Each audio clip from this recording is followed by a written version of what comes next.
So we're going to these are some things that you can do to sort of loosen up your foot. In general, if you've had like a recent sharp pain, you probably wouldn't do these, but if your problem's sort of older than 6 or 8 weeks, you can use this to try and sort of improve the flexibility of things, but hopefully not irritate anything. So if it does irritate it, then you would you do less, right? And so if there's 6 to 8 weeks after your pain started, you can sort of go into some of the stretching feeling, and that shouldn't bother it. So there's a few different things you can do to sort of loosen up the foot structure. And one is just gentle pressure on top of the foot, like so. And so either using the heel of the hand, and again, this is not going to be for everyone. So that's one. And then, well, the other thing you could do is sort of use your other leg to sort of gently stretch the top of the foot. So if that was an area that was stiff for you, you can lean on this knee here, my right knee, and I'm sort of leaning down here to give some gentle pressure. In the beginning, like, because I've done this before, this is fine for my foot. In the beginning for your foot, you just sort of do the weight of your leg only and see how that felt, and then if that was tolerable, you could go a bit more.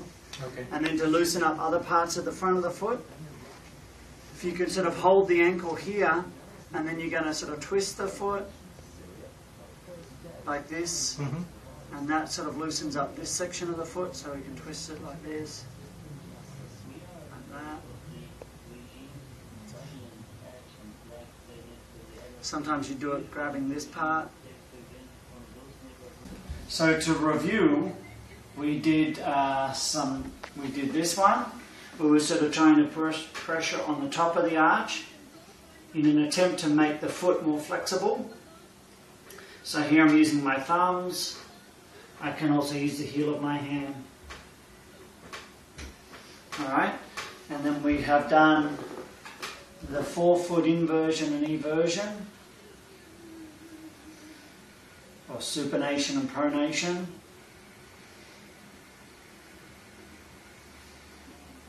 Alright, so I've got sort of that version of doing it, or we could do this one like we're wringing a towel. And then we want to loosen up the metatarsals, which are bones that run down the long part of the foot here. And so I'll show you like this, but it's not easily done in this position. You pinch either bone, so I'm pinching on the top and the bottom of this part of the foot, and then the top and the bottom of the one next to it. And I'm trying to rock them up and down like so.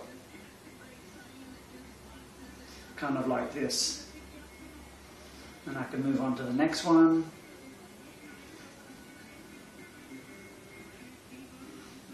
Like so. Alright. Normally that would be done in this position, kind of here. But you'd grab the same thing and you'd be doing this.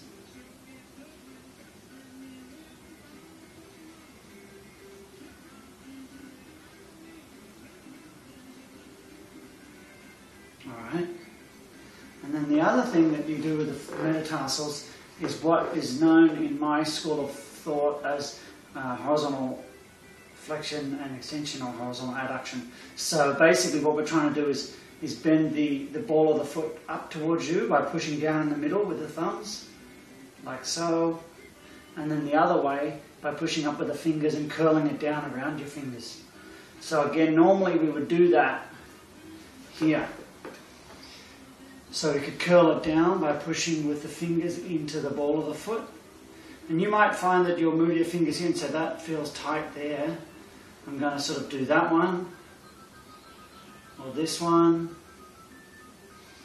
This one doesn't feel tight, so I'd sort of focus on those ones there. And then to do the other way, put the fingers on the top and put the base of your thumb on the ball of the foot, and you're trying to sort of spread the ball of the foot backwards. Alright, so that's for forefoot mobilization. Some things you might try at home if I say it's a good idea for you. And then you can even do your sort of own massage in a way. So if your Achilles was hurting, you could massage your Achilles like this. Can you see that with me? Kind of like that. So you can even sort of put pressure on it and then use the flexion of the foot to sort of massage the Achilles. So these things you would probably do after you finished a course of therapy to try and keep some of the benefit of some of the hands-on things. So you could do that. And then depending on sort of, again, it's 6 to 8 weeks.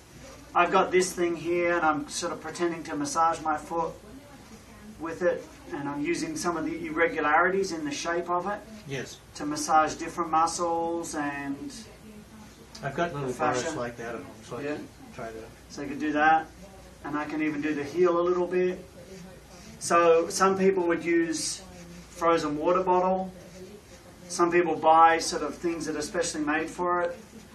One of the traditional Coke bottles is good because it's got little knobbly things on it. Just don't break it. And then the last thing you could do is sort of your own massage. And so you might need, we want to sort of do a stripping motion like this along the plantar fascia. Yes. So if you put some lotion on, then you could sort of, you could just massage like this. And that's sort of working on the muscles and the fascia. And even on the heel a little bit if that's something you've been doing in therapy. If this was a recent onset of your pain, this would certainly aggravate it. So you'd only do it if it had been around for a while. And again, I've done this before, so I'm pushing reasonably hard. But you might just start off just doing like this in the beginning to see how it sort of tolerates it. And then gradually increase the intensity as it got better. Okay. And you can even bend the foot up and do the same thing. Bend the toe up there. See how the plantar fascia sticks out? Yes. And you can sort of massage it like so. Okay. But again, if you, this would sort of work for people that had sort of mild foot stiffness that just built up after standing. If you had really severe pain where you were limping, these things would probably aggravate your problem, so you wouldn't do it. Okay.